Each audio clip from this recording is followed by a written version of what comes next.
धन्यवाद जी का, उनके सारे एमपी लोकसभा और राज्यसभा के मेरे साथी भी रहे, अरविंद जी, संजय राव जी और मेरी पार्टी के प्रधान अरविंद केजरीवाल जी और उद्धव जी ने पहले भी हम मातोश्री में आए थे और यहाँ के हमें घर जैसा माहौल मिलता है, तो उसके लिए मैं बहुत धन्यवाद करता हूँ, इतना मान सम्मान करते हैं।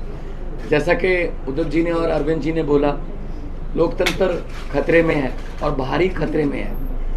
कैसे इलेक्टेड की जगह सिलेक्टेड लोग जो हैं वो जनता को चलाते हैं, वो सरकारें चलाते हैं, जबकि लोकतंत्र का मतलब है इलेक्टेड। ये गवर्नर है सिलेक्टेड। तो एलजी कौन बनाता है? एलजी की कभी एलजी ने कोई जनता से कोई गवर्नर ने किसी जनता से कोई मैंडेट लिया? नहीं लिया। अपनी मर्जी का गवर्नर लगा दिया, तंग करो चुनी हुई सरकार को। अगर सरकार इनकी नहीं बनी, हमें भी बजट सेशन के लिए सुप्रीम कोर्ट आना पड़ा। हमारे तो गवर्नर साहब इस बात से भी मुकर गए थे बजट सेशन में कि मैं माई गवर्नमेंट नहीं कहूँगा। तो हमने कहा जी माई गवर्नमेंट क्यों नहीं कहोगे आप? आपकी गवर्नमेंट, आपके सम्मान किया आपने, तो भाषण जो लिखा है वो तो पढ़ना पड़ेगा आपको, वो तो संविधान में है। इसके लिए भी हमें सुप्रीम कोर्ट से ऑर्डर लेना पड़ा कि आपको माई गवर्नमेंट कहना पड़ेगा, वरना दिस गवर्नमेंट कहने वाले थे। दिस गवर्नमेंट मतलब जो राजभवन है पूरे देश में वो बीजेपी के हेड ऑफिस बन गए हैं, जो गवर्नर है वो स्टार कैंपेनर बन गए हैं बीजेपी के। ये लोकतंत्र नहीं है। गुलदस्ते में एक ही तरह के फूल नहीं हो सकते।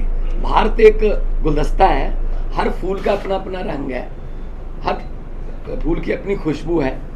तो एक माला की तरह भारत है, हर माला का मन का जो है वो अलग अलग रंग का है।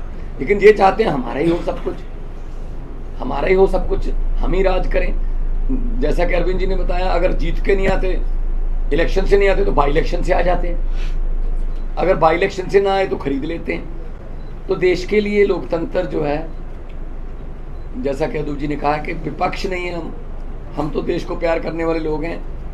असल में असली जो विरोधी हैं देश के वो हैं जो देश को चला रहे हैं, जो लोकतंत्र की हत्या कर रहे हैं, जो हर रोज धज्जियां उड़ा रहे हैं लोकतंत्र की।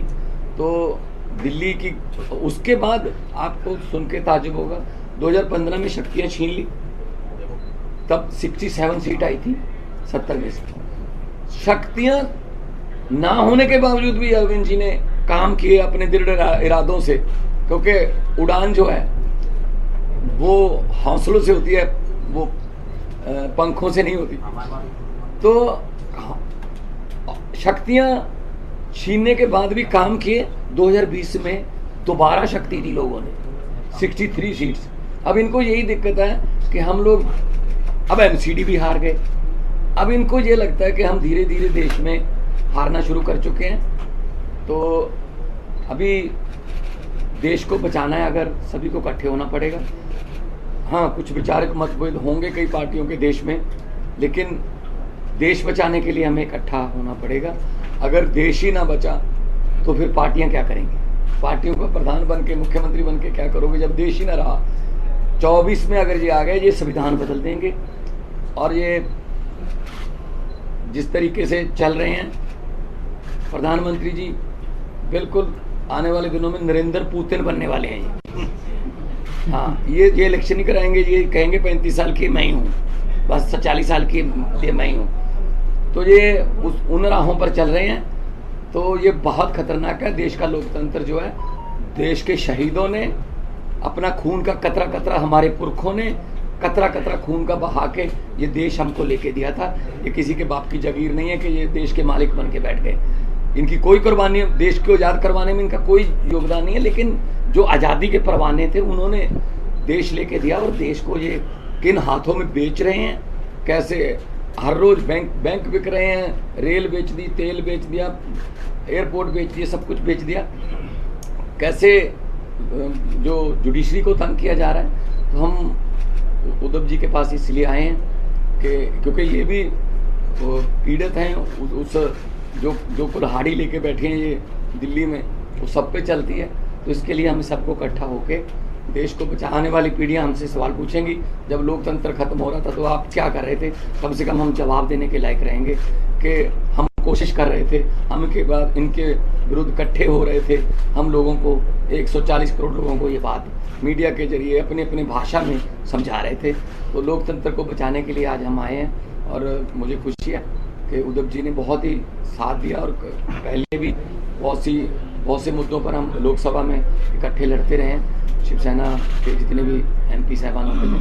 तो मैं इनका बहुत आभार भी व्यक्त करता हूं कि हमें मान सम्मान दिया और इनको पंजाब आने का न्योता भी देता हूं। आइए दरबार साहब, आइए के वहाँ पे बहुत शांति सुकून वाली जगह, और हम लोग मिलके सब देश को, क्योंकि लंबे सफ़र को मीलों में मत बांटिए, कौम को कबीलों में मत बांटिए, एक बहता दरिया है मेरा भारत देश, इसको नदियों और झीलों में मत बांटिए।